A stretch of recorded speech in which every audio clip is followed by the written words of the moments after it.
Go ahead. I get it. Okay. Obviously, Jalen Hurts had a fantastic game. Your thoughts on the freshman getting 35 points on the road in a rivalry game, number 5 team in the country, when you really need it? It was an unbelievable display of basketball for him. I mean, I thought he played 40 minutes and, get the ball where it's got to go offensively, have to defend, and then put the ball in the hole. Man, he had a tremendous game for us. I mean, and we needed it. I mean, Trace, they just weren't going to let him play. He got in foul trouble a little bit and gave us some positive minutes the second half, but we didn't get a whole lot out of him in the first half because they just, they just wasn't letting him play. But everybody filled in around him. I thought coming in the half, the shot that they made before the half, we got off to such a slow start, man. And then our defense got us back in it, and we just was hanging around. And in the second half, man, it was just an unbelievable combination of defense and putting the ball in the bucket. Mike, how much better have you seen Jalen get at basically just being able to get to the spots on the floor where he's most comfortable scoring the ball, whether it's the mid-range or around the rim, just getting the ball where it needs to go for his offense? Well, again, I mean, we knew when we recruited him, he could get to those spots and make shots. So I tried to, put my offense around him. Tonight we ran a lot of pick and rolls with the ball in his hand, and he made a lot of good offensive plays. He got the ball out to Miller and to areas where guys could make shots, and we didn't get a whole lot of behind the defense where we got roles for Trace and Race and our bigs to make plays, but didn't really need to because he was making shots coming over the screen, and which was huge for our team tonight. Okay, Tom, Mike, then Jim. Mike, with all the congestion around those screen rolls too, they were able to find Miller and Trey. They both had 3 threes. You also only had 8 turnovers. How critical was that just to play a clean game? Well, it's huge on the road, man. I tell these guys every time we step foot out on the road, if you defend and rebound and not turn it over, you'll be in every game. You give yourself a chance to win. And tonight, we did all those things. We defended, we didn't rebound well, but we were able to put the ball in the hole and didn't turn it over, so that was kind of nice to see. Coach, what did you see Purdue doing on defense that gave Jalen that mid-range? Were they dropping on the ball screens and basically? Well, Edie drops, yeah. And the other bigs, they're up. So the matchup starting the game was Race. Edie had Race, so we tried to keep racing early pick and rolls, and eventually they had to come to Trace. Eventually they would move Edie back to the 5 guy to actually guard him. But again, our offense, when we run in pick and roll, it's predicated on spacing and how teams are playing. Sometimes they hard show, sometimes they drop, sometimes they stay a little bit longer in terms of trapping the ball, and then we have to get rid of it. So, but the way they played, he had a good night. Jim. Mike, you know how difficult it is to play in this building. Tell me about it. And then Purdue had a 33-12 differential on free throws. You guys were out rebounded by 16. With all of that, what did this team find on the road to be able to pull this win out? Just playing hard, man. Again, your defense will keep you in a lot of games, I'm telling you. If you just get stops, and tonight we were making shots too, so that's a deadly combination when you get stops and you make shots behind it. So, and yes, it has been a long. That was the first time I've ever won here in Mackey.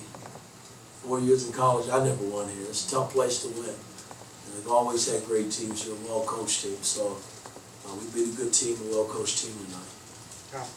Coach Trace obviously had foul trouble, but he still goes for 10, 8, and 7. What is it about his attitude that even if he's not playing his best game, even if he's in foul trouble, that he's still able to impact the game?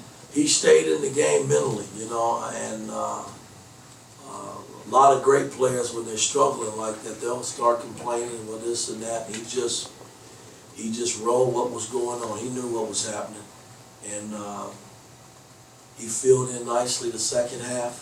Did a lot of good things for him, like he's done all season for us, and was able to help contribute to help us secure the win. Coach, you see Rosemont, when he walked off the floor, he was shouting, "This isn't the same Indiana." What did this win and sweeping Purdue for the first time since 2013 do for you in your quest to rewrite Indiana's narrative?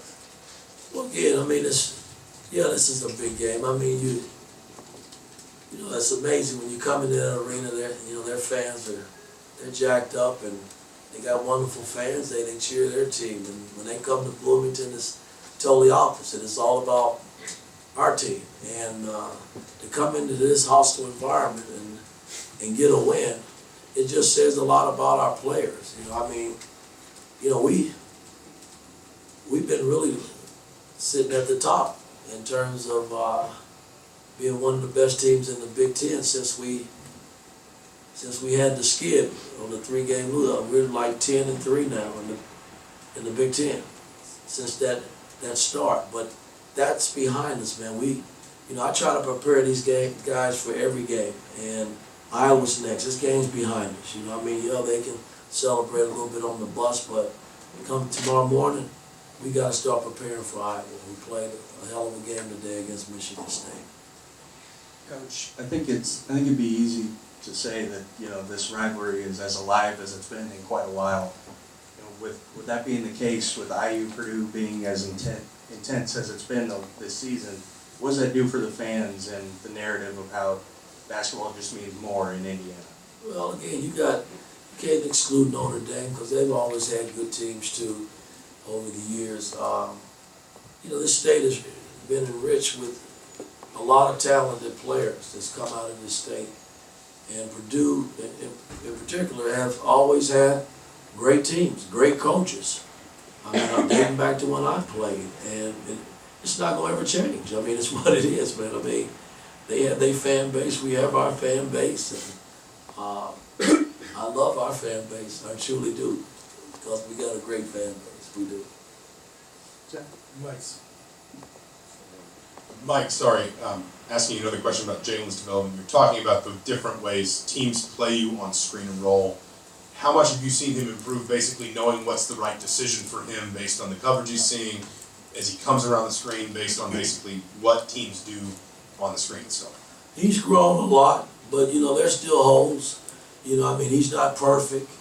I think as he continues to mature as a player, he's going to actually figure it out, all of it out. I mean, there's a lot of things from a point guard, or whoever's running the pick and roll, that you gotta read. And he's had his moments, but tonight he was brilliant in terms of how he played the pick and roll and got to his sweet spots and made shots. He made free throws, got fouled. I mean, he just had a total good game today. Okay, we're gonna finish with Jeff, Zion, then Seth. Go ahead. Yeah, Coach, Trey Galloway, I think it was 13 points, 5 assists, no turnovers, 38 minutes, some really good defense on Braden Smith, who's been very good for them. Just wanted to get your thoughts on Galloway's overall game tonight. Galloway's been solid. He was solid last season. Unfortunately, he had the injuries, but he's been solid. I mean, he plays hard, man. That's what I like about him. He's got a nice basketball sense in terms of how I want guys to play. The perimeter play. So I'm happy with how he played tonight. I'm happy with everybody. I mean, this was a total team effort. You beat a great team tonight that was well coached. Okay, Zion, then Seth. Bro. Yeah, Mike, talking more on Galloway, just defensively, what did you see him doing tonight when guarding Braden Smith, just holding him to a low game? Well, we was trying to put, like we did at our place, apply pressure. I think this, any team that you play in the Big Ten, you got to have front court, pressure. And we tried to apply it early, off the floor when they would inbound the ball and not lay on screens and when they're running their pick and roll game or setting screens on the man. And I think Gallo's starting to really mature.